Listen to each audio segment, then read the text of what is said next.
नमस्कार मित्रांनो, तुमचं स्वागत आहे माझ्या यूट्यूब चॅनलमध्ये.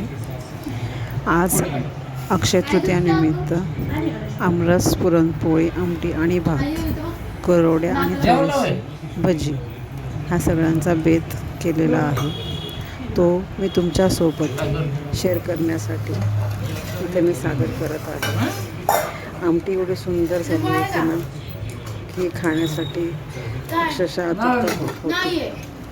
आणि असं झालं होतं की आमरसाच्या ऐवजी आमटीच खूप खावी. पण सगळा बेत अतिशय छान असल्यामुळं तो तुमच्यासोबत नक्कीच शेअर करते मी. चला तर आपण बघूया.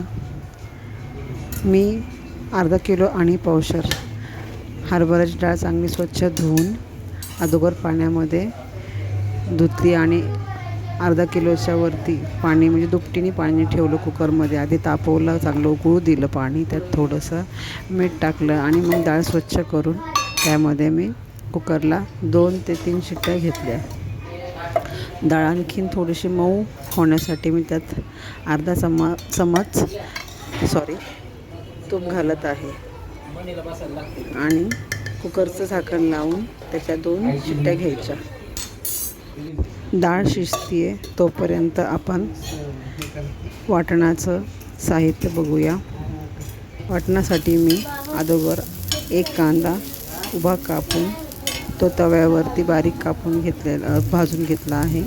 त्याच्यासोबत थोडंसं एक पूर्ण अख्खा लसूण सोलून तो तव्यामध्ये तेल घालून चांगला भाजून घेतला. त्यानंतर 2 चम्मच धणे, 2 ते 3 लवंगाच्या काड्या, 5 ते 6 तमालपत्र, थोडंसं खसखस, हे सगळं एकत्र मी ब्राऊन होईपर्यंत भाजलेलं आहे. त्याच्यानंतर ते ताटामध्ये मी काढून घेतलं. आलं हे तेलात परतून घेतल्यानंतर 5 ते 6 चम्मच खोबऱ्याचा खीसही तेलामध्ये थोडासा हलकासा गव्हाळ होईपर्यंत भाजून घ्यायचा. हे सर्व मिश्रण एकत्र करून त्यामध्ये थोडंसं कोथिंबीर आणि अर्धा चम्मच मीठ घालून वाटण करून घ्यायचं. वाटण खूप जाडसर न करता मध्यम आकाराचं करायचं. जास्त पेस्टही नाही करायची, कारण त्याच्यामुळं आमटी एकदम दाट होण्याची शक्यता आहे. मिक्सरचं भांडं लावून 2-3 वेळा किंवा छान अशी मध्यम आकाराची पेस्ट बनवून घ्यायची. आमटीसाठी मी थोडंसं डाळ शिजवून घेतलेली आहे, तीसुद्धा मी त्याच्यामध्ये बाजूला वाटण करून ती ठेवली आहे. त्याच्यामुळं आमटी ही चांगली घट्ट होण्यास मदत होते. आता पातेल्यामध्ये 2 ते 3 पळी तेल मी घेतलं आहे. तेल जरा जास्त घेतल्यामुळं तरी अशी छानशी येते. पातेल्यामध्ये 2 चम्मच जिरं घातलेलं आहे. ते जिरं तडतडलं की थोडीशी कढीपत्त्याची 5-6 काड्या, त्याच्यामध्ये पानं अशी भरपूर असेल अशी काड्या घ्यायच्या, त्या टाकायच्या. थोडंसं हिंग टाकायचं आणि अगोदर मसाले टाकून द्या आणि नंतर वाटण टाका. त्याच्यामुळे थोडंसं तर्री येते आपल्या आमटीला. हिंग टाकल्यानंतर मी थोडासा मसाला टाकते जो वाटण केलेला आहे, कारण ते हिंग करपू नये म्हणून.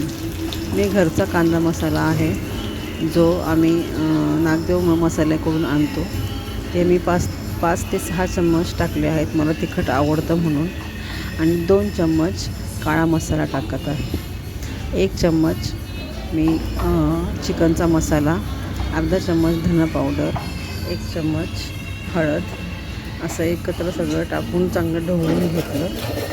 त्याच्यानंतर थोडंसं तेल सुटेल म्हणून मी आणखी थोडंसं ढवळून घेतलेलं आहे आणि वाटलेलं वाटण त्यात टाकलेलं आहे. वाटण छान तेल सुटेपर्यंत तुम्ही परतून घ्या. वाटण जेवढं तुम्ही तेलामध्ये परतताल आणि त्याला असं थोडंसं तेल सुटेपर्यंत जर तुम्ही करताल तर आमटीला आणखी चांगलीशी चव अशी येते आणि तर्री कटही छान येतो. मी वाटलेलं पुरण म्हणजे वाटलेलं हरभऱ्याची डाळ तीसुद्धा नंतर त्यामध्ये घालणार आहे. माझ्याकडं ॲक्च्युली चिकनचा जो मसाला होता तो संपला होता, म्हणून मी दुसरी पुडी आणली जी कोल्हापुरी स्पेशल म्हणून मिळते मार्केटमध्ये, ते अवेलेबल आहे. ती टाकली मी. त्याच्यामुळं आमटीला असं नॉनव्हेजसारखं टेस्ट येतं आणि तरीही येते. वाटण छान असं परतून घेतल्यानंतर जे तुम्ही आमटीसाठी जे येळवणी काढलेली आहे ती त्याच्यामध्ये हळूहळू करून टाकायची.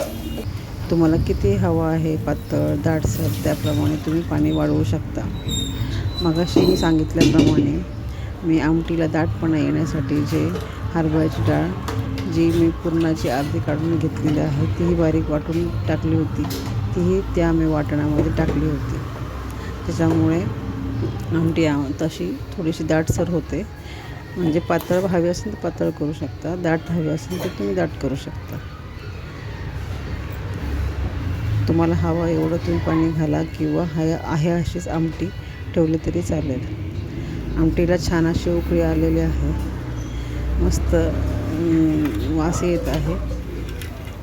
तुम्ही जर आमटी खरंच टेस्ट केली असते तुम्हाला कळालं असतं खरंच आमटी किती छान झालेली आहे. जरा वेळाने जर तुम्ही बघताय तर एकदम असा लाल आणि ब्राऊन कलरचा कट आलेला आहे आमटीला. अतिशय सुंदर आमटी झालेली आहे, तुम्ही बघू शकता. आमच्याकडे आमटी ही एक दिवस न खाता ती 3 दिवस खातो, कारण जशी ती म्हणजे मुरते तशी ती खूप छान लागते. चला आता आपण पुरणाची तयारी करू. माफ करा, जी अर्धा किलो ठेवले आहे त्याच्यामध्ये डाळीसाठी हवा अर्धा किलो आणि अर्धा किलो घातलेला आहे. 1 चमच डाळीला मी 3 पावशर गूळ घातलेला आहे. सुंठ आणि विलायची हे सगळं मिश्रण करून ठेवलेलं असतं. त्याचं मी ऑलरेडी मी ते 1 चमच घातलेलं आहे. त्याच्यामध्ये थोडंसं तूप घालून चांगलं मी पुरण भाजून त्याचं वाटण करून घेतलेलं आहे. आता मी पोळीची तयारी करत आहे. पोळ्या अर्ध्याशा अशा करून झाल्यात माझ्या, तरीही तुमच्यासाठी मी 1-2 पोळी भाजून दाखवणार आहे. मी खरं सांगता कणिक मळताना मी अजिबात मैदा वगैरे घालत नाही, मला ते आवडत नाही. पण जशी आहे गव्हाची पोळी तशी मला ती आवडते. मग मी नॉर्मल असं गव्हाचं पीठ मळून त्याच्यामध्ये सारण घालून पोळी लाटून दाखवत आहे. पोळी लाटताना हमेशा एकदम हलक्या हातानेच पोळी लाटायची. चपाती जशी आपण ओबड-दोबड लाटतो किंवा घाई गडबडीने लाटतो तसं न लाटता पोळी आपण हलक्या हाताने फक्त लाटणं वरती तरंगेल, पोळीवरती तरंगेल असं लाटत राहायचं. आणि नेहमी पोळी लाटताना पोळी ही उलटी पलटी करूनच लाटायची, जेणेकरून ती टम्म फुगते आणि तुमचं जे काही सारण भरलं आहे पुरणाचं ते पूर्णपणे अख्ख्या पोळीच्या आतून कडेपर्यंत पसरते. म्हणजे काहींच्या कडा अशा कडक होतात ना, तशा होत नाही. मला पोळी खूप मोठ्या आकाराची लागते, मी छोट्या करत नाही, कारण आपल्या महाराष्ट्रीयन लोकांना अशा मोठ्या पोळ्या करण्याची सवय असते. नाजूक आम्हाला जमत नाही. एक पोळीमध्ये सुद्धा पोट भरलं पाहिजे अशी आमची मोठी पोळी असते. खरे पाहता आमची पोळ्यांची ऑर्डर असते, चपात्यांची ऑर्डर असते, भाकरीचीही ऑर्डर असते. त्यातले त्यात वेळ काढून ही सणासुदीला आपला सण साजरा करण्यासाठी आम्ही आमच्या काही गोष्टी विसरत नाही. आमचं काम करूनही आम्ही आमच्या सणाला अग्रक्रम देतो आणि आपले कामही चालू ठेवतो. एका बाजूने पोळी भाजून झाल्यानंतर ज्यावेळेस आपण पलटी करतो त्याच वेळेस तुम्ही तेल लावून घ्या. कोण अगोदरच लावतं, पण पोळी ही जास्त तेलामध्येच छान दिसते. कोरडी किंवा अशी पांढरट चांगली दिसत नाही आणि मऊ लुसलुशीतही लागते. कोण म्हणतं मैदा घातलं की छान पोळी होते, मैदा न घालताही पोळी खूप छान होते. आम्हाला मैद्याचा त्रास होतो म्हणून आम्ही अजिबात मैदा कशातही घालत नाही आणि मैद्याचे प्रकारही खात नाही. तुम्ही बघू शकता अतिशय मोठी सुंदर आणि लालसर अशी पोळी झालेली आहे. कोण कोण हळद घालतं पोळ्यांना रंग येण्यासाठी, पण आम्ही हळद वगैरे काही नाही, जे आहे ते आहे असंच करायला आम्हाला आवडतं.